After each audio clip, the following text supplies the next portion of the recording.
Pirate Living podcast. We are your hosts, Kristen and Karan. On this podcast, we are highlighting ordinary people living extraordinary lives. These are pirates who take small, bold actions daily to create social change. Pirate life is all about rebelling and breaking the rules for good. Creating lasting social change starts by first breaking our inner rules. After all, the hardest rules to break are your own. The pirates we highlight have dedicated themselves to creating good trouble. Today on our podcast, we're sitting down to talk with Chase Tolleson. Chase is the founder of Ardent Fitness and the creator of Primal Man Pathway, where Chase helps driven men to avoid the midlife crisis before it's even a thought, by fine-tuning their body and mind in order to realize their true fulfillment. Chase also hosts his own podcast, the Primal Pathway Show. So welcome to our show, Chase. Thank you, Karan, Kristen. Very, very awesome to be here. Yeah. Well, a big part of the pirate journey is understanding that no one's coming to save you. And if you want to see change, it needs to start with you. So you're guiding men on this journey to create these changes for themselves and to be more pirate. And we would love to hear the story of how your own pirate journey began. I love that question. I've been listening, and I love the responses you guys are getting to this question too. How my own pirate journey began. Quick, way back, I was bored in school, to say the least. Homework was optional for me because I made it so. And I got A's and B's on the tests and managed to pass my way through there. When I got into college, I had little to little read between the lines, no direction, and had a GPA of 0.742. Realized real quick and in a hurry, something was needed to find some direction. So talked with different branches of the military, thought I was going to go in for a job that would help with a career, couldn't get a clearance, ended up trying to go in and do the Navy SEAL thing, again, shot down for legal stuff, which is now recreationally legal in most states. So that was interesting. It was in the Navy, spending my 4 years there, that I became extremely disenfranchised with a broken leadership and advancement structure, where people were rewarded for time and service and for things that had zero bearing on how good they were at their job, helped them advance. I was like, all right, I'm gonna get out and be my own boss. And I've been doing fitness since I was a kid, like lifting weights in the basement with my dad since I can remember. Like, I'm gonna go open a gym. I did a little bit of personal training before the Navy. CrossFit gyms are easy to open. And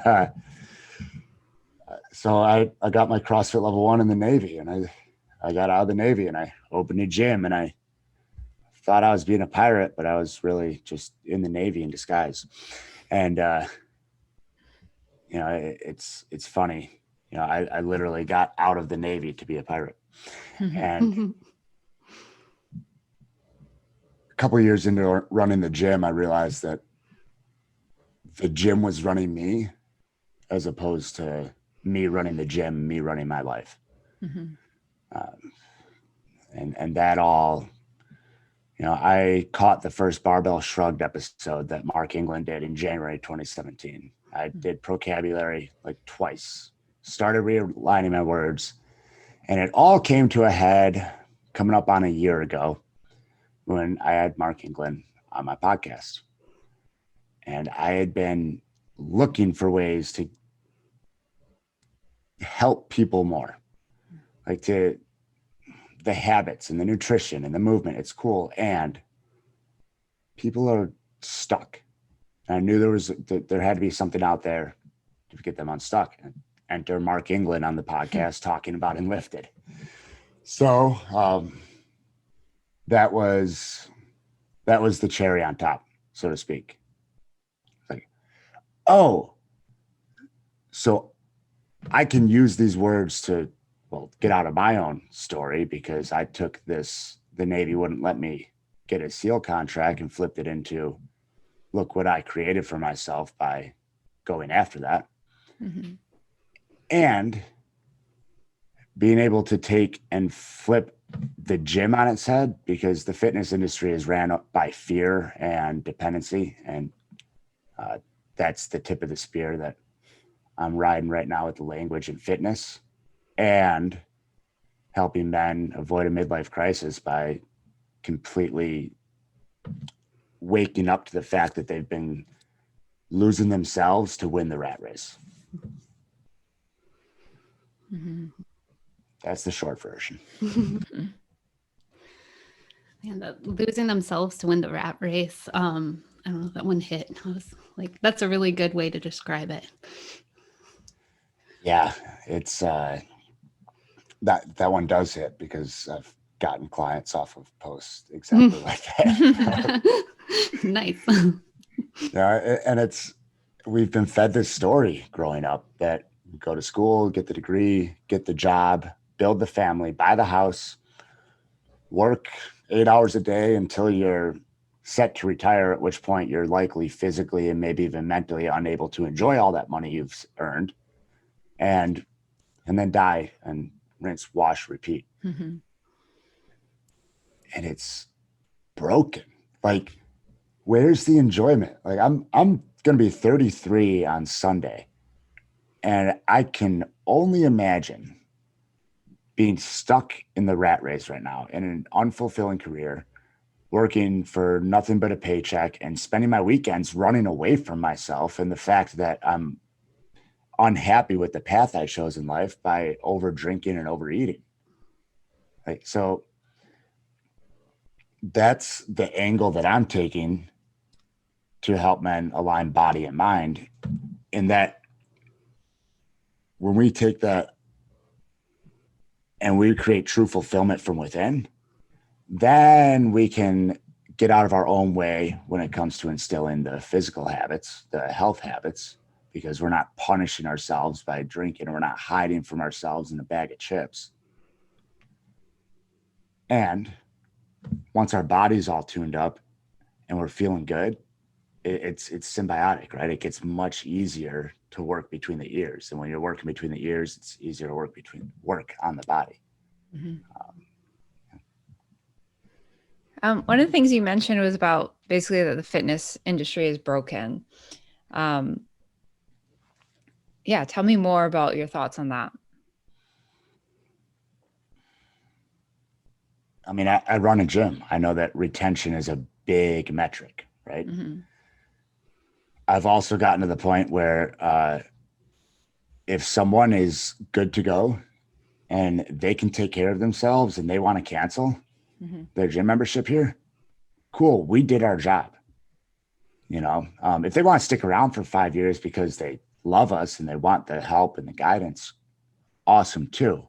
And for so long, the fitness industry has been run on fear of gaining the weight, fear of not being comfortable around a pool, fear of not being able to do it on your own, and dependency that a personal trainer is the only way that you're going to get there, or a coach or a gym membership is the only way to stay fit.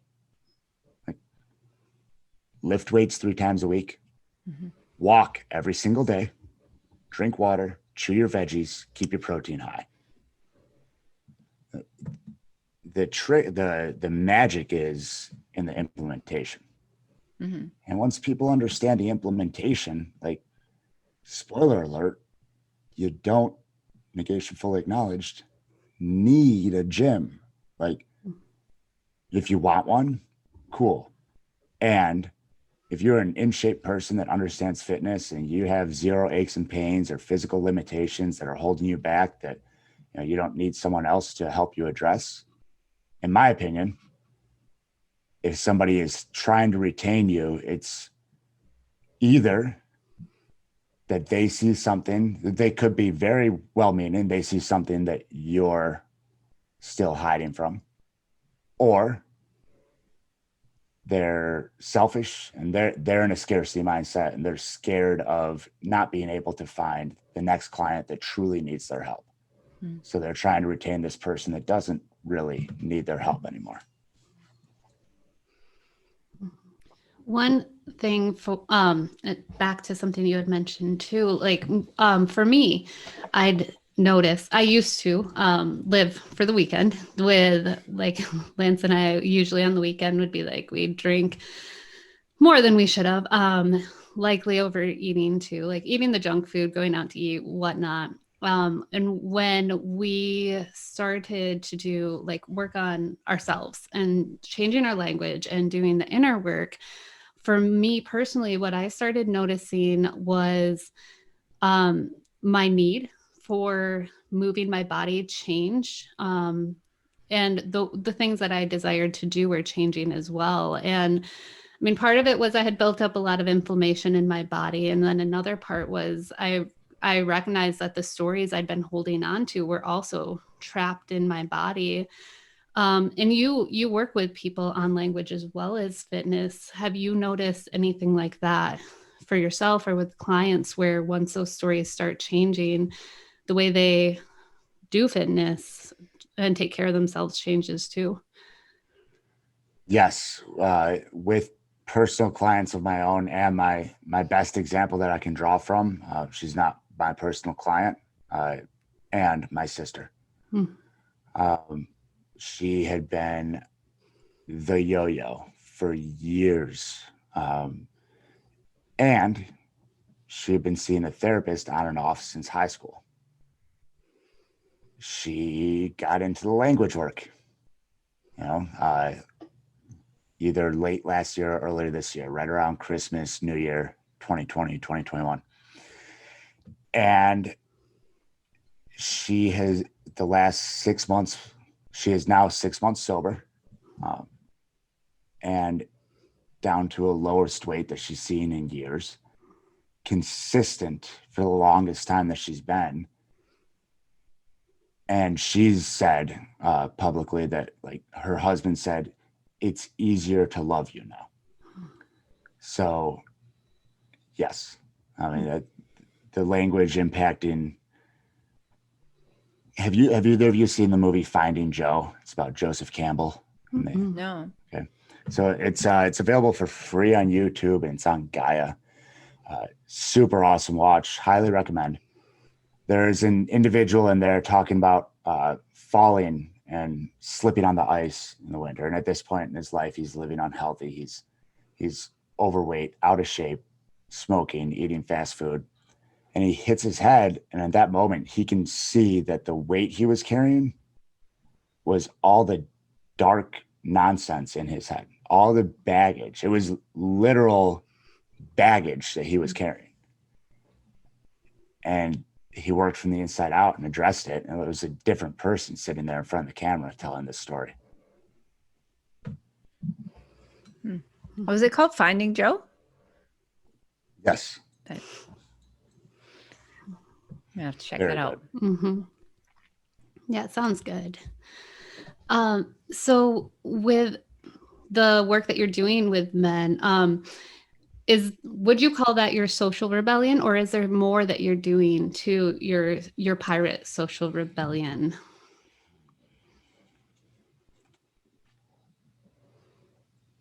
I'd say that's the flagship of my social rebellion. Mm-hmm. That's the where I'm planting the abracadabra, and where I'm creating leaders and men of example in their communities, so the impact can spread outward. My personal social rebellion continues on to things like microdosing mushrooms every third day and pieces like that. And yes, helping men find their freedom so they can clear themselves of the rat race is big. So when you're working with these men, what are some of the like uncomfortable questions that you have them ask themselves in order to make these changes? Great question.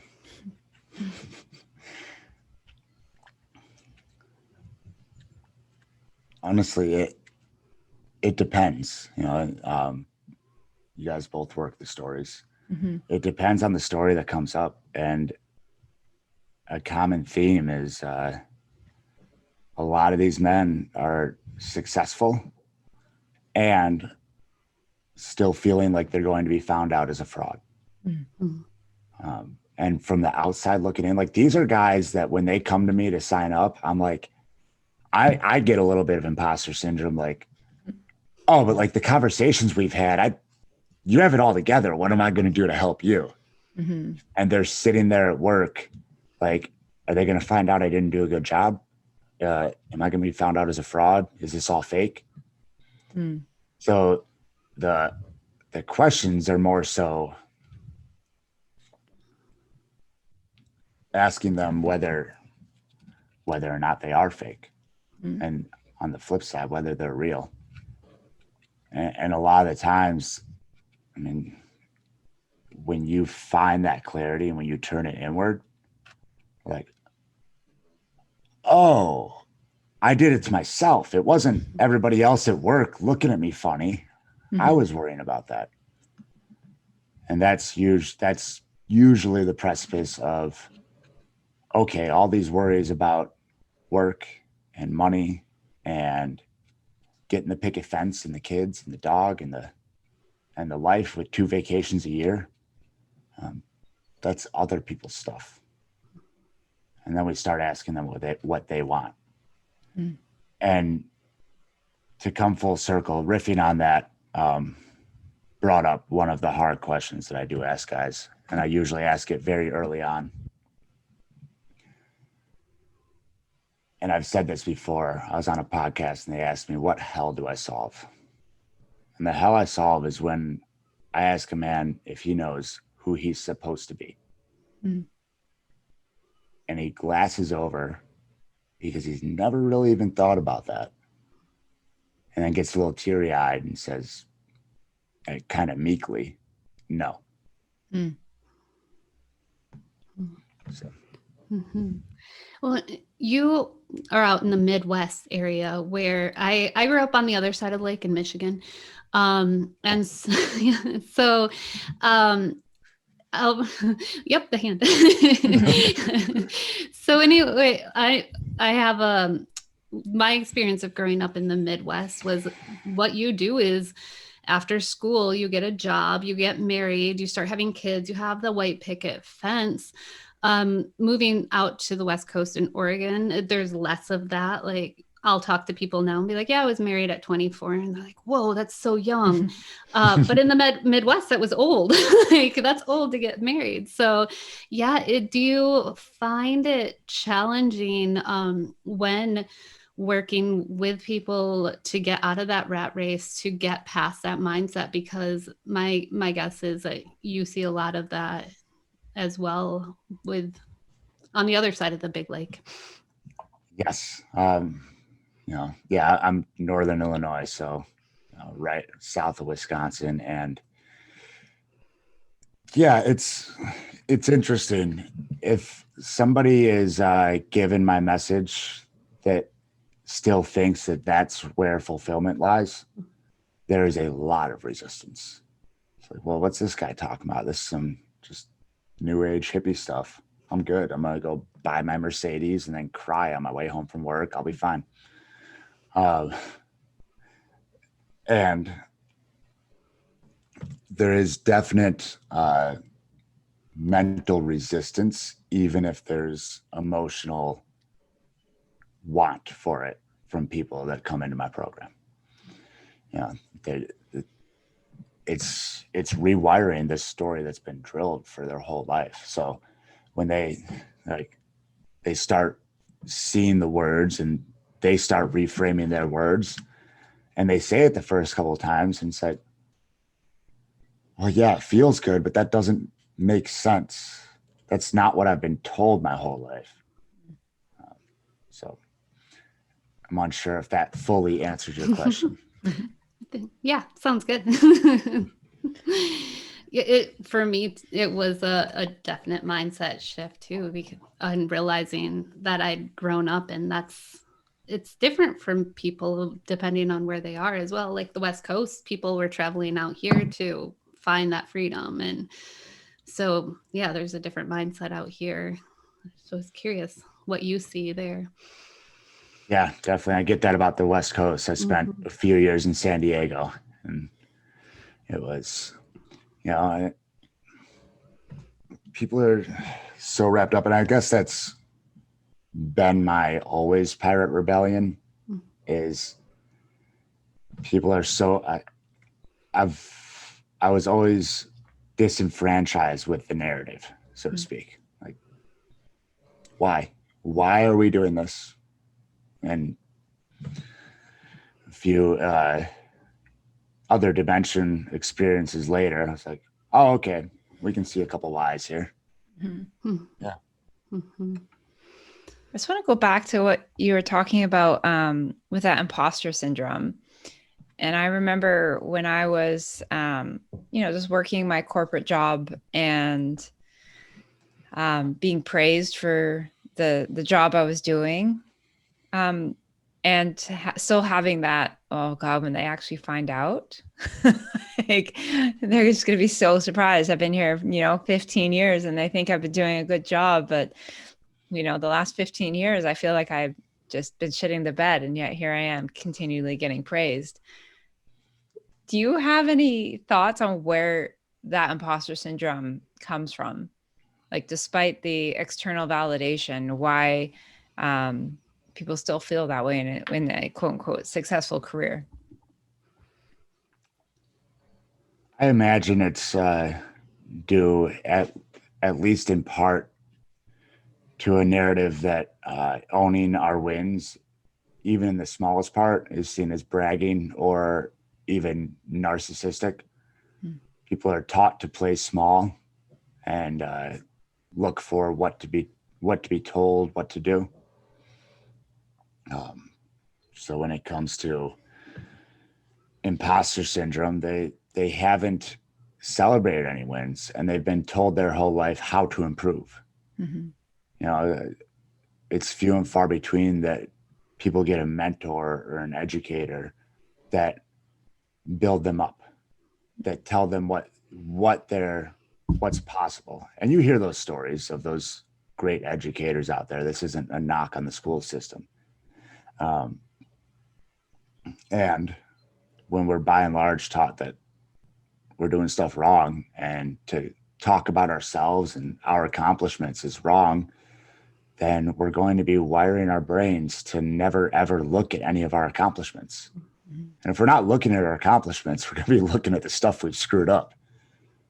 And when we start looking at the things we screwed up, we're likely going to start screwing more things up and confirming our imposter syndrome. Yeah, when I was growing up, I was taught to be humble. And now that I had forgotten about that till you said, we're not taught or to celebrate ourselves. I was told be humble, which means you put others in the spotlight before yourself. We all like celebrating wins. What do you? Will you explain for everyone else what does it mean to celebrate the wins and to look at your accomplishments?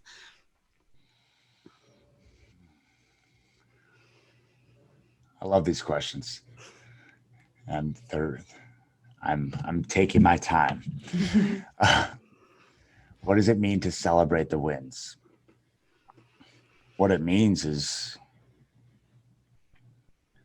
to look at all the things that you've written off as just something that you were supposed to do and realize that it was hard work, grit, and seizing the opportunity that got you to each of those points in your life. And owning that story and looking at it for what it was. It was your most unique power creating situations where you excelled. It wasn't just, oh, well, yeah, I did that. It's okay. Because so often people are, in celebrating wins, we throw away the, hey, good job. Yeah, it was just something. Hey, good job with that. Yeah, well, no, good job, you. Yeah, good job with that. Thank you. Or good job with that. Yeah, it felt good. I know. Like, I've went as far with people I'm comfortable with when they're like, hey, good job. I'll be like, I know. Like, yeah, I fucking crushed it. Mm-hmm. On that note, what wins are you celebrating? Oh, well, my 4-year wedding anniversary is tomorrow. So Congratulations. Congratulations. thank you. I've created a staff at the gym where I will be able to go away for a long weekend on 4th of July. You get me celebrating wins, I can go on for an hour. Perfect. One of my clients at the gym, and he tacked on my Primal Man Pathway storywork stuff. He made mention today of us building something together because he's an entrepreneurial mind. Wins. Our house is coming along nicely. We're building a new house, and we are going to be the second house in the neighborhood, first house on the street. Mm-hmm. Yeah, I woke up today. I worked out twice this week. Mm-hmm. Like, I'm 30. I'm going to be 33 on Sunday. I feel better than I ever have in my life, mentally and physically. Mm-hmm. And I'm a year from now, I fully plan on having complete and utter financial freedom. Mm-hmm. Yeah, those are some great wins. Mm-hmm. Thank you. So I imagine one of the ways that you have this snowball effect of your wins is by taking a lot of action. And so what are some of the small, bold actions that you've taken to get where you are today?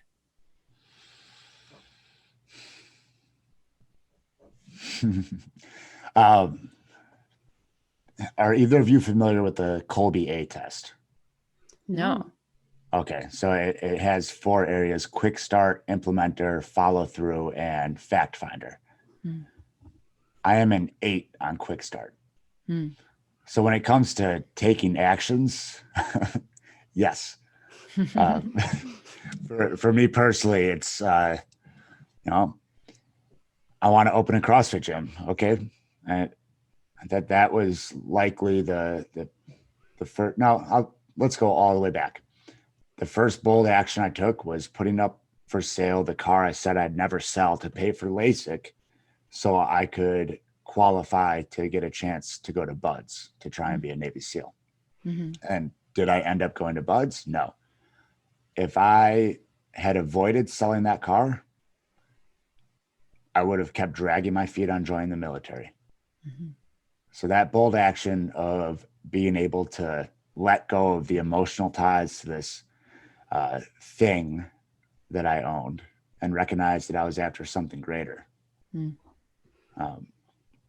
And that carries over into, I'm going to get out of the military and open a business. I'm going to leave security, job security, and let it ride, roll the dice. Rebranding the gym and going from typical group fitness to a more highly individualized model. I mean, there's been bold actions that have backfired on the outside, and they were all part of the plan, if you ask me, because there's no such thing as a coincidence. Mm-hmm. So, I could go on and on about actions that I've taken because I have a hair trigger for action. Mm-hmm. Well, what are some of those actions that you've taken that, well, I won't say backfired, but caused you to pivot in your plan? Yeah. There's something in the gym world, the CrossFit functional fitness gym world, called level method. Mm-hmm.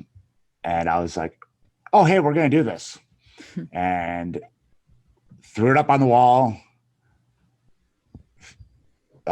Failed to take the time to make sure all my coaches were on board, failed to properly communicate it with the members and the value of it. And it was like pulling teeth for 10 months. Mm-hmm. Like, all right, fine. It's coming down. We're still keeping the weighted pull-up standard, stuff like that in there. That's likely the biggest one. going and implementing something in my business where there's, 80 or 90 other bodies that have to live with this implementation just because I thought it was valuable. Yeah. So on that, as someone that works at a gym that has definitely shifted their culture, we were the first CrossFit gym in Canada, and now we've, cut all ties and moved beyond as a lot of gyms have. How was that for you, like switching the rebranding and switching the culture of your gym? How did you go about that? I'm just curious. So the rebrand started in 2018. In summer 2018, we switched our website, started selling different apparel, and we moved in October 2018. When we moved, we started an individual design program, and we still kept our standard group class. Mm-hmm. And it was there was this just grind between the two. Yeah, the people in individual design, and everybody got along, and the people in the group class were like, well, why don't I get to do that movement that they're doing? Well, if you want to do it, let's train to do it appropriately, and let's go do it. And then it all came to a head after the shelter in place ended about a year ago here. And we switched our group class to a highly individualized group class where everybody in the class has their own stuff to work on for the front half. Mm-hmm. And I explain it that we stuck ourselves in the femoral artery in order to live. We lost, I won't say lost, because we had 30 members or so decide that system wasn't what they were after. And they went up the street, and they're perfectly happy up there. That's cool. I'm glad there's somewhere in town for them.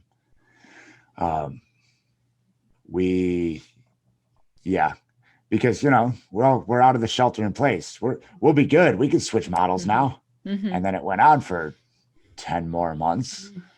And so it's been very, very interesting. We still get the occasional person coming in like, I want to do CrossFit. And about 50% of those people I send to whatever typical CrossFit box is closest to where they live. The other 50% are either unsure of what they're looking for, or they've done CrossFit for numerous years, and they're like, oh wait, I do have stuff I need to work on. There's this that flared up and this that hurts, and I've just been overhead squatting for 9 years or deadlifting for 9 years, but I can't bend over and touch my toes. So those people stick around and they love it and they see the value. And we're providing a different product now. And it would be very easy before this language work, it would be very easy to look at the other gyms in town or at those people and project onto them why they don't want to be here, and that it's their fault that they don't want a higher value product. Whatever, we're selling a Mercedes. If you want to drive a Honda, you can drive a Honda. Exactly. And part of owning a gym is building community within it and bringing people in, and then creating that community there. And that brings me to something I actually want to talk about. I have had heard of you before I started talking with you, and that was within the Enlifted community, where I met two of your coaches. I'd started talking with Caitlin, and then Caitlin's sister-in-law, Heather. Like, I met 4 people before I even started talking with you that all came about to this community because of the choices that you started making. So I would consider you a community leader as well with that. So when you started making changes in your life, like, what did you start noticing around you?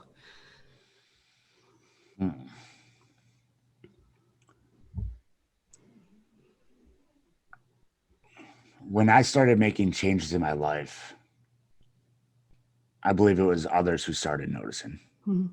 And that might be a projection, and I'm gonna roll with it. I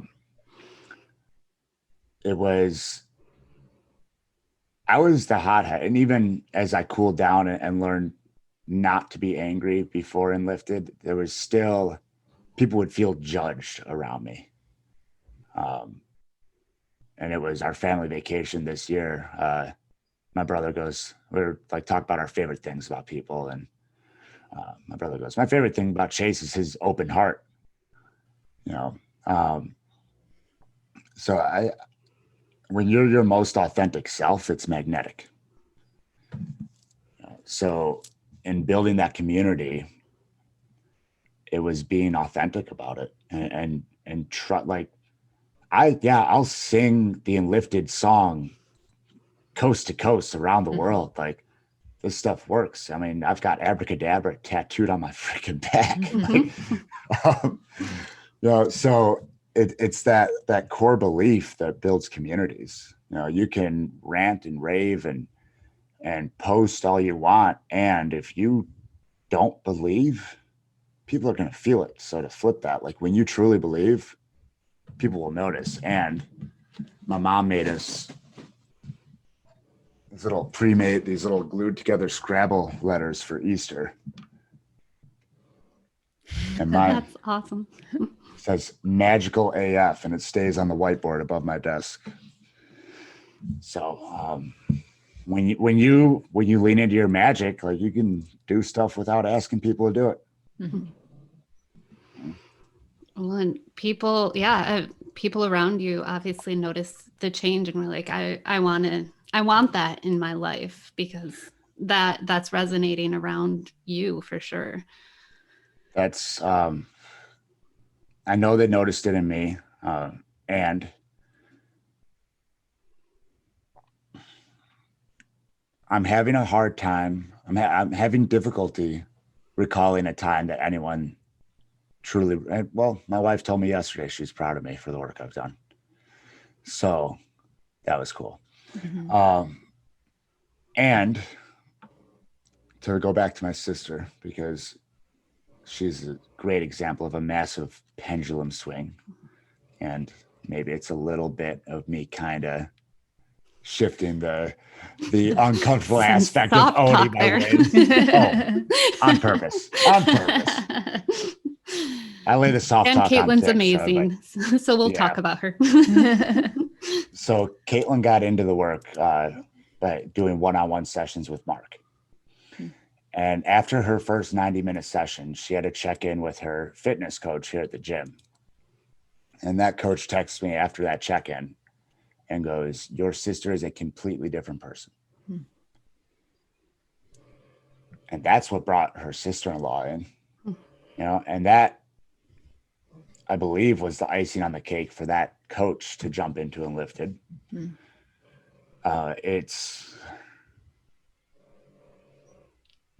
You guys are in the community. It is so difficult to describe the massive change, the shift that happens when you get out of your own way, when you give yourself permission to stop hiding from yourself. I went into my level 1 call with Mark like, yeah, I mean, I'm good. I've watched Vocabulary like 4 times now. And we start digging into my stories, and they're riddled with negations, talking about, I'm not that person anymore. I'm not this. I'm not, like, thinking I was building myself up and still focusing on who I used to be. And in that, I was focusing so much on who I used to be that energy was getting pushed out into every room I walked into. And I couldn't understand for the life of me why everyone thought that Chase was still a hothead who didn't care about anyone. Well, that's because I was still focusing on it too. So once I dropped that, and I was able to really clear the noise, it's like, oh, that's who Chase is. Oh, that's the system that did that? Yeah, we want it.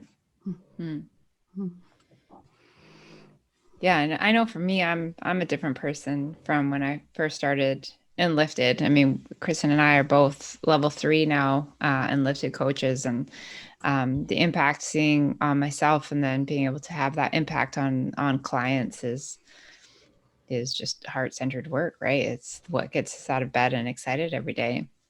And we had your sister's sister-in-law in our instructor-led core language upgrade course. So Cool.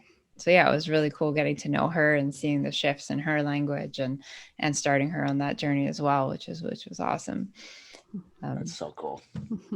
Will you tell us some more about the programs you offer? So the Primal Man Pathway.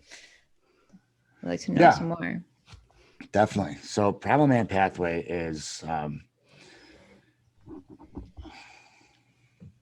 and I have, like when I answered the form on your guys' intake, it was to prevent the midlife crisis before it happens. It is that. And the way we do that is to create clarity about who we are so we can escape from the rat race. And in creating clarity, we align body and mind. And I have a pyramid, and at the base of the pyramid is the beliefs. Because if you try building anything without laying your beliefs first, you're building a house on quicksand. And from there, it's rhythm. It's the when do you wake up, when do you go to sleep, that kind of stuff. It's a lot easier to create good sleep hygiene, a good nighttime routine when you clear the stories in your head first. And then it's fuel. Drink your water, eat your veggies, chew 30 times per bite. And on top, because it makes the nice shiny little point, makes things look good, and it's really the smallest piece of the pyramid, if you want to get nitty gritty about it, is movement. Very important piece. It puts the shining piece on top. And as a guy that's run a gym for the last 7 years, I'll tell you that until we have the beliefs, the rhythm, and the fuel down, if you're only focusing on movement, you're like digging a hole. So the Primal Man Pathway is designed to create men that never again need a lifestyle coach and will forever be able to implement any tactics they're given by any other style of coach because they're 100% seeing themselves for who they truly are. And do you do this online or only in person? Both. Okay. Largely, it's based online. I have a lot of gym members that have come to me. I put it out to them as an offer. A couple took me up on it. And then there's been a couple more that just organically been like, wait, actually, I kind of sort of maybe might want to a little bit get in on this. So it's been really good. So yeah, go find him online, check him out. And yeah, where online can they find you? The easiest place is Instagram because that's I'm cool enough for Instagram and I'm too old for TikTok. So fair enough. Not too old for TikTok. Never.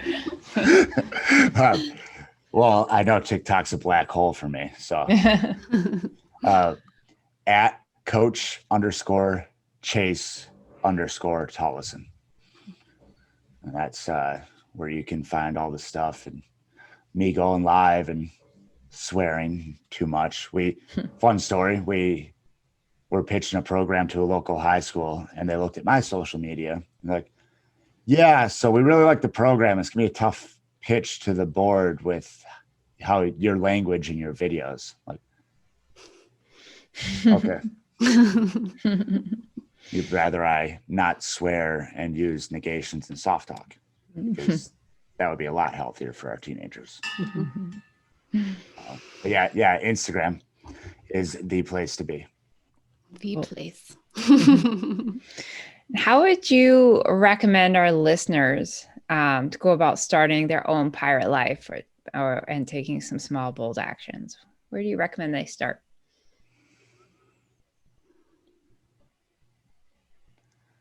Ask yourself why you haven't started yet. Mm-hmm. And then sit with that. Like truly sit with it. Like don't ask yourself why you started why you haven't started while you're listening to this podcast, driving to work. Mm-hmm. Get a journal out, find a quiet room, breathe deep for a couple minutes, bring yourself down to earth. Then ask yourself, why haven't I started yet? Mm-hmm. And then let the pen hit the paper and write until it stops moving. That's a tough question. Yes. And a good one. I'm gonna now I'm like, that'll make a good Instagram post too. Yeah. So our last question that we have is our most important one, and that is, do you know any good pirate jokes? I have a decent one for you. We love guests that bring their own jokes. Mm-hmm. I got one. Pirate walks into a bar with a big ship's wheel down his pants. Bartender says, "Excuse me, sir, but do you know you have a ship's wheel down the front of your pants?" Pirate replies, "Arg, it's driving me nuts." Oh, okay, that was a good one. Boosh. Yes. Was a good one. Yes. So on that note, I think that's what I say every time. On that note, goodbye. Thank you, Chase, for talking with us today. It was great getting to sit down and hear more about you and your journey. Thank you both so much. It was awesome.